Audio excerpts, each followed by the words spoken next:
And guys, we back to part number 4. Okay, so just to go back to what we were discussing about, just every single time I'm recapping just in case. So we back to part number 4. The goal of this video is to share with you the view of what I'm making, the 5 points that I'm making, the good elements to explain the or to prove the existence of God. Okay. So part number 1 was about, some elements that are making the universe, the connection between the Big Bang, the Higgs field, the Higgs boson, so-called God particle. Part number 2 was about the DNA and the similarities that exist on Earth life ecosystem. Part number 3 was about, the DNA and what makes us unique. Are we really unique? At that 1%? Not really the case, but every single time what I was showing to you is the grander design or the grander intelligence that was necessary in order to reach different steps and then to ensure that life was made possible, not only for the Big Bang, but also for the DNA as a template to create delineation of what could be possible on Earth. And the characteristics of what makes us unique, it's actually an extremely small part of what makes the DNA. And then the DNA actually could reveal some secrets over time, to unlock some capabilities. Some people even say powers, and then, extra human powers, potentially. I don't know. The human soul is quite an interesting subject because the human history is kind of fuzzy. The explanation is that, if you take pyramids, the estimation will be 2500 BC, so 2500 years before Christ. But in reality, some studies have proved that the pyramids were underwater for a long period of time, and way beyond the famous deluge with Noah's Ark, with the ark made of wood, where Noah's, based on God's directions, was creating an ark where they will be taking all animals from Earth, one male, one female, to ensure the continuity of life on Earth. And that also the alliance God made with Noah and his family could perpetuate life on Earth for humans and animals. Now, the reality is that, yes, all religions, all histories of man converge to the deluge.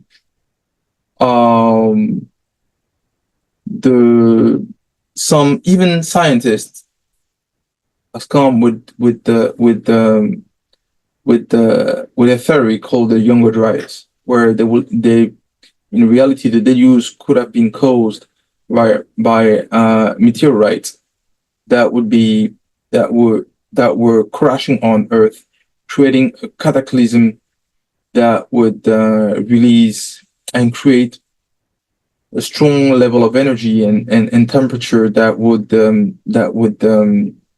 create out of the either the South Pole or the North or the North Pole that will be releasing a lot of water that will submerge the entire Earth, okay, causing actually the deluge. Okay, that would be the Younger Dryas. This is what I'm going to show you now. So the difference, in human history to explain the souls, and you will understand where I'm coming from. So human history is fuzzy, but it's coming back way before the pyramids, way before the deluge. That would be estimated around 10,000 years ago. 10,000 years ago before Christ. Okay, so 10,000 BC. Okay, so let me show you. So here we go. What you can see is the Younger Dryas impact quantification. So it's basically a series of meteorites or asteroids would have been coming from, I don't know, a comet or something, or the queue of a comet that would be, going on Earth and then impacting and would have an ice impact on the glacier. And the glacier will be in the north atmosphere. And this will be ejecting ice boulders, but also liquefied, water, compacted with mud, boulders, and everything, and will be ravaging the entire Earth. Okay, that is one element that was estimated to be around 12, between 13 and 10,000 years ago before Christ. Okay. Now about the pyramid. What is interesting with the pyramids? There were residues of water found, not residues of water per se, water, but proof that the pyramids was submerged underwater for a long period of time. Way before the supposedly creation of the pyramids 2,500 years ago before Christ. And in reality would be much older as site of construction. And until today, we don't know who built the pyramid. Even though Egyptians say they did, we don't know, because the technology that was needed and necessary to create the pyramids is not something that we can replicate today. Okay. So now there's another site that is called Göbekli Tepe.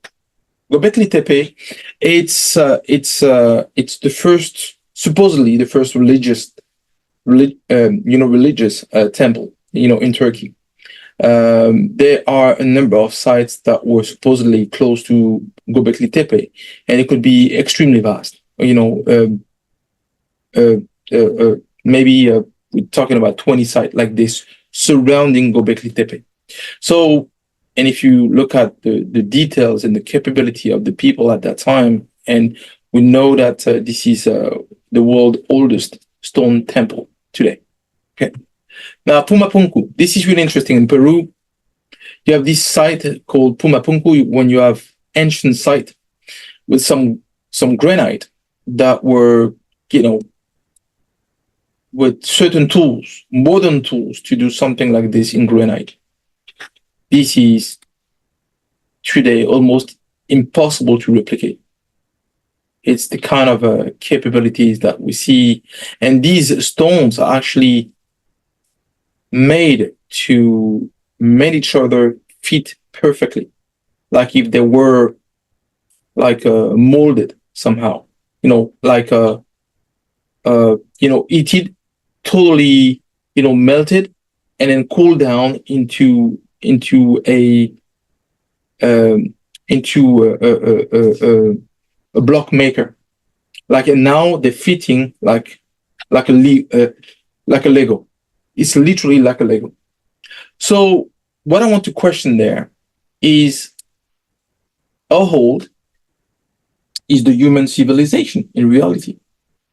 The ancient Sumer said that 500,000 years ago, before Christ, there were an ancient race of aliens that came to Earth called the Anunnaki. Okay, and the Anunnaki would have been exchanging knowledge and capabilities with human beings on Earth.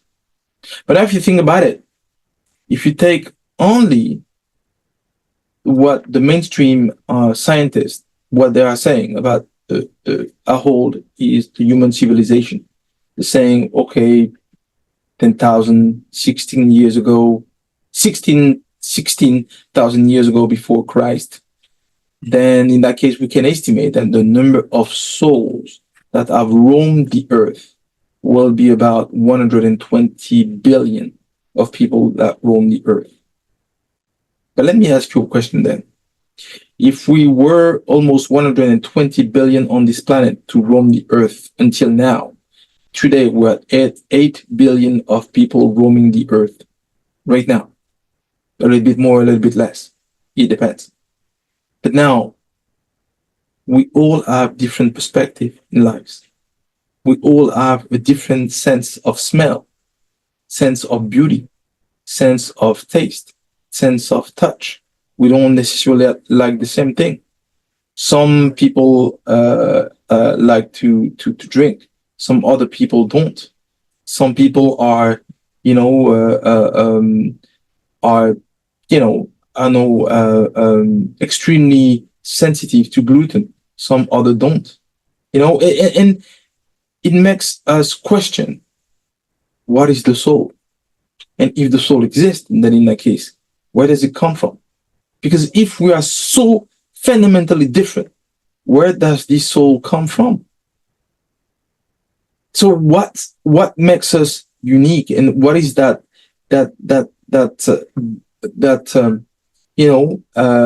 breath of life inside us? That is inside us. Whatever we do, we have this life that is breathing inside of us. That is fundamentally, if you take even a child, his understanding of right or wrong is actually based out of experience, out of teachings from the parents. But nonetheless, there's a fundamental view of right and wrong. Where is it coming from? So we have to ask ourselves that question. So this is why I'm questioning once again the greater design, the greater intelligence. So many souls roam the earth.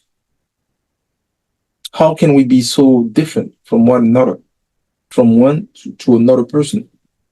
It doesn't make any sense if you take the option of the random execution of events, because we are so different because of random definition. What is that definition? It's come from the DNA. We could see that the DNA can't be the result of a random series of events. We know this is not possible. We know that, for example, we've seen that with the Big Bang. This is not possible if you have no grander design. Okay. So once again, souls, the uniqueness of human beings, it's something purely metaphysical, something you can't measure, something you can't explain, but it's there. When people are saying, I'm hurt, I'm suffering because my mom is sick, my dad is dying, I'm hurt, I'm feeling the pain inside of me. You can't measure it, but you know it's there. You see, so it doesn't mean that because you can't see it, it doesn't exist. For example, you know that sometimes you feeling the heat, you're feeling the cold. Can you see it? But you feel it. The same for feelings. Okay. So this is why the soul is so interesting, because it's fundamentally metaphysical. There's nothing that the science can explain out of this. They're saying 47 grams leaving the body when you die. How can it be measured? How can it be seen? And there's also something else. Guys, before finishing part number 4, I just wanted to highlight something. And this is really something that I wanted to explain about the connection of the divine, and also the connection that exists on why we have the human brain is actually wired for our perspective. Okay, you could see on certain images that I shared during that video that we could see Puma Punku site, we could see Gobekli Tepe, the pyramids of Gizeh, that are showing an attempt to realize magnificent architectural site that will be showing the level of advancement that these civilizations have reached in order to do such site. But we can see as well that throughout the time, we can see across the globe, as far as we can go back in ages through archaeology, we can see that humans have been burying the dead. Okay, across the globe. Let me give you a couple of examples that you can find on the internet. But basically, what you see over there is this. You know, you can see in Israel. This is something that is happening.